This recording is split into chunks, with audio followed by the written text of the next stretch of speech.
It's a beautiful day in southern Oklahoma. We've had actually a couple of really great days in a row, and today's no exception, and I am taking full advantage of it.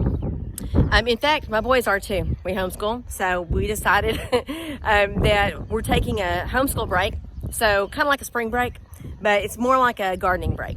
We've been working really hard on getting our gardens and stuff ready for the upcoming season, and that includes some of the projects that I have lined up for us. One of them is I'm putting up a keyhole garden, something I had looked into. They're so pretty, and I like the way they work with the composting in the middle of it, and I'm looking forward to experimenting with it. So that's what I'm actually going to be working on today.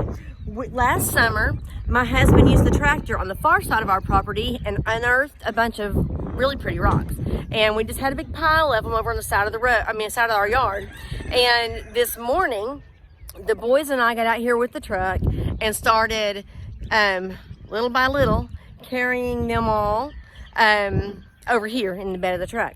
And now I'm gonna start placing them in my shape. So little by little, today I'm gonna get this thing started. Okay, so my boy and I have been building this keyhole garden today, and both of the boys came out this morning, Logan and Mason, and they helped me to move all these rocks. Lots of rocks, big heavy rocks, and we got them moved over here. And then Mason and I started working together on building the bed, right? Yeah. We did the rock stacking. I really wanted it to look a little bit more organic, look like it was mostly just stacked rock, but we used mortar as we went along to kind of just help hold and seal a few holes, because these rocks do not fit together well. However, I think we've made it work out pretty well, right? Yeah. And we'll find out. But we did stack them up pretty good. And what do you think, Mason? I think it's cool. So now what I've got so far, we made the keyhole garden. And let me see if I can show you here. So it's like a pie with a slice missing, okay? But I went ahead and put in a layer of landscape fabric underneath, and then I've been layering in cardboard on top of that, and I've been watering it down. It keeps drying out because we've got beautiful weather right now. But Mason and I are about to head back to the back of our property and look around for some additional things that I'm going to need to help fill up this bed. It's like I say, I'm an organic gardener, so everything that I do is organic. I'm going to be looking for some tree limbs and that kind of thing. We've also got a great big bale of straw back there that I'm going to be using in here. We've got compost, we've got horse manure and all that. So all of that's going to get layered up in here as we go. And I will show you guys the entire process. Well, hello, it's Amy from Two Oaks Farmstead, and I am out here today. We have been working our tail ends off. It's so beautiful out today, and in fact, I've already got a sunburnt, so I've got to cover myself up a little bit more. Back of my neck's all burnt. But show you what I've got here. I just completed my keyhole garden. My youngest and I actually built it, I think at this point, it's been just about 2 weeks ago. But we dry stacked the rocks, and then we mortared them together and started filling them. Now with a keyhole garden, it's very similar to methods like lasagna garden or a hugelkultur garden, which by the way, I'm finishing as well. But what I did was I layered in first landscape fabric in the bottom, and then I put in several layers of cardboard, and I had that kind of go up the sides of the rocks on the inside. And then you see this right here. This is just a piece of roll fencing that we had, like a little segment, and it's perfect to make a little hole there in the center. And you notice this is a circle with a pie slice out, right? Well, at the end of that pie slice is where you have kind of a compost area.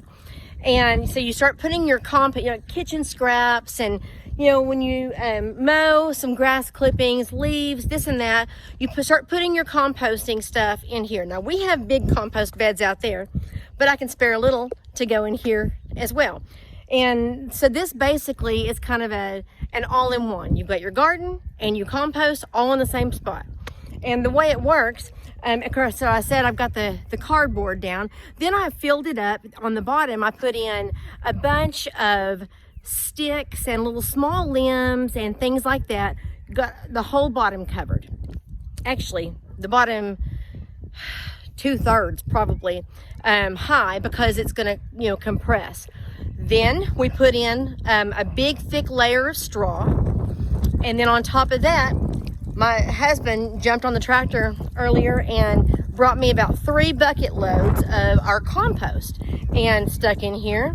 And then on top of it is my own, also the boys went and got me a big, I think 2 loads of leaves, oak leaves actually, that we need to pick up anyhow.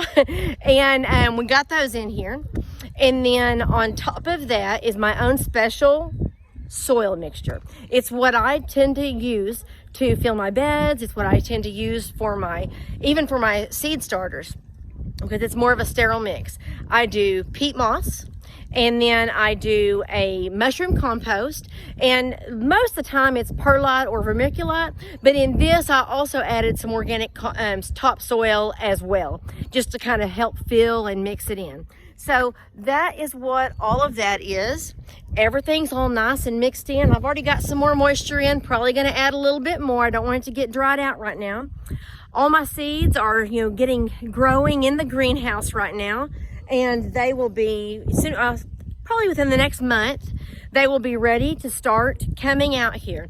And that's one of those things. As soon as we have, let's see, our last freeze, what they say, is typically at the beginning of April in southern Oklahoma. Now I'm real cautious about that, because I tend to have to come out and cover everything at the last second.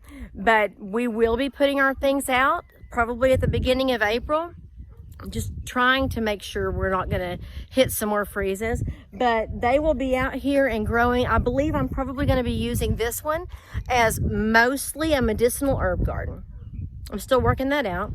Got my companion planting thing going, trying to figure out what goes with what, and think about what's going to be the absolute best here. Oh, but I wanted to tell you real quick before I stop, the way this works. I told you how it's built and what all goes in it. So as that stuff kind of decomposes, it adds nutrients to the soil.